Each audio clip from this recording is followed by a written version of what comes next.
I made a tweet the other day about Stephen A. Smith and how I support him and advocate for him. I just know what Stephen A. Smith does for HBCUs, and that's something that I can't discredit. Right. And Stephen A. Smith has advocated for a lot of HBCUs. We have Cam Newton now that's doing tours, and Shannon Sharp, he always advocate HBCUs. When it's all said and done, it's like, what have you done for your community?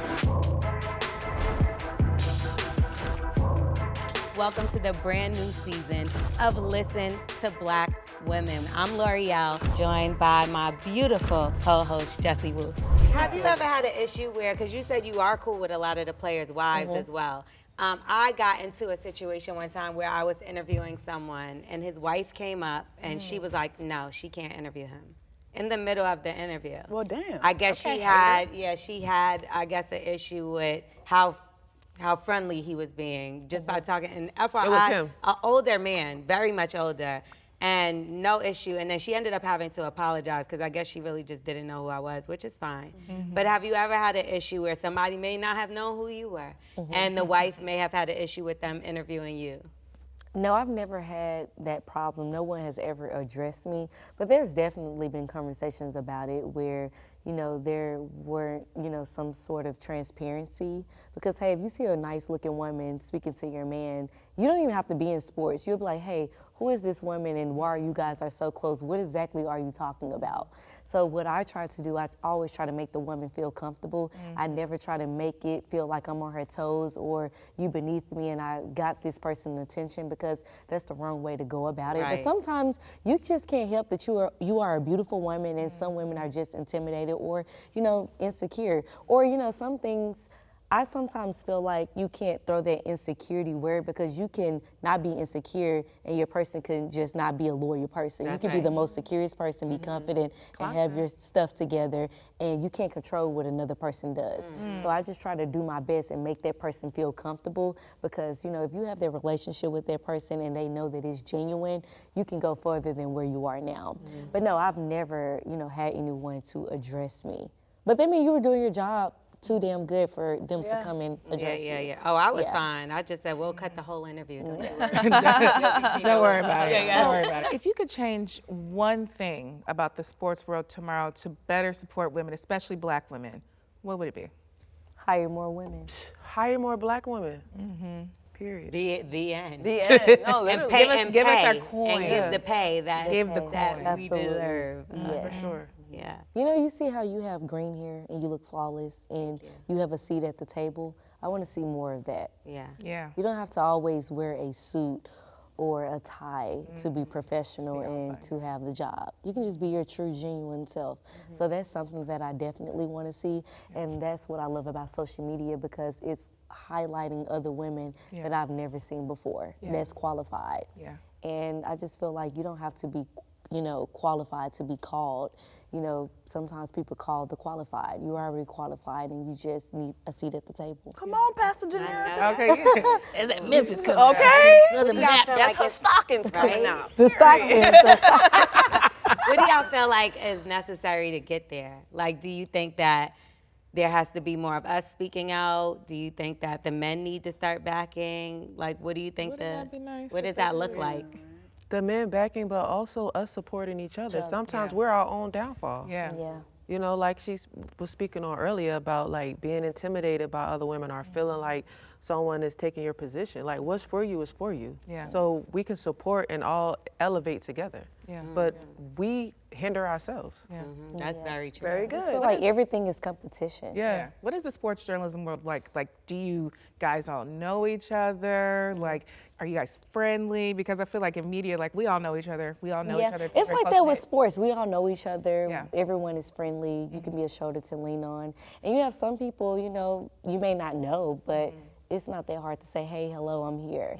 But you guys all cross paths. And the ones that's actually working, you guys definitely know each other. The ones that's actually working. I caught that. I caught that. Have you ever reported on something and somebody got a little upset about it? I see the thing in the situation with Stephen A. Smith, which it makes sense. Those are two men, LeBron approaching him. That's normal. Obviously, they're not going to approach you with the same thing, but have you ever made someone a little No, upset? but one thing I love to do is stay neutral.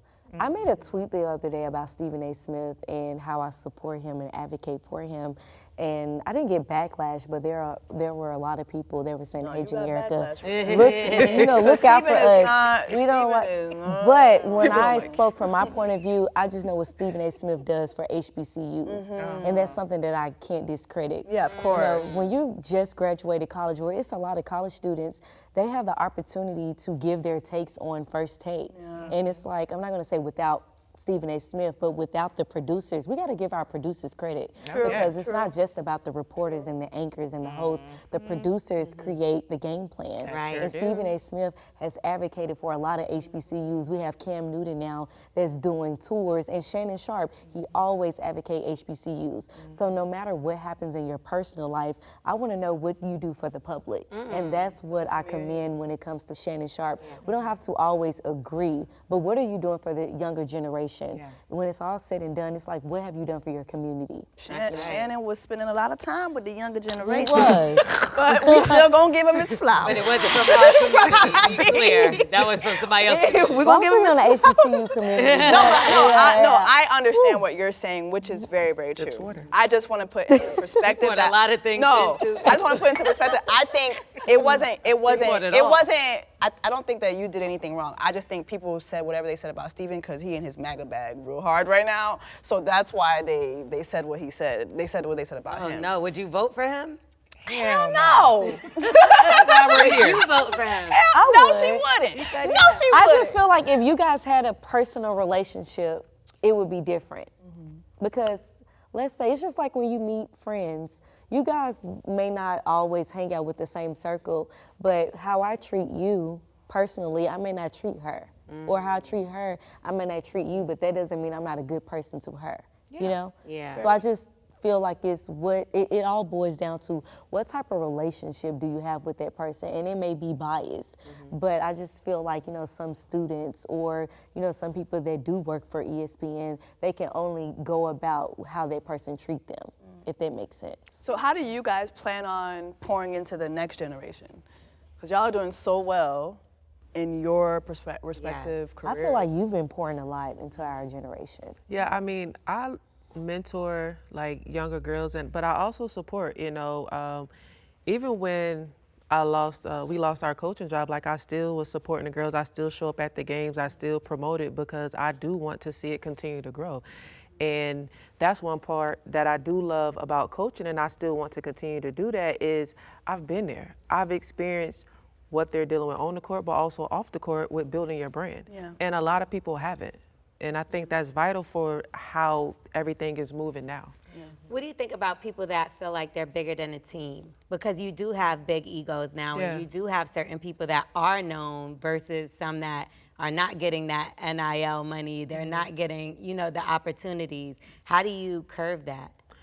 A lot of times it's not even the person that's bigger. A lot of times it's the people that's not getting the attention that are feeling some type of way and doing certain things.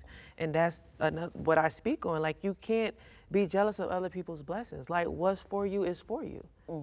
Like, and I'm big on that. And that's something that people have to look within themselves. You can't teach that. You can guide and you could try to, give examples of it, but you can't teach that. That's within. Well, thank you guys so much for joining us on this episode of Listen to Black Women. And you guys that are out there watching, please make sure that you're using the hashtag Listen to Black Women. Drop down in the comments, let us know your thoughts, and we'll see y'all next time.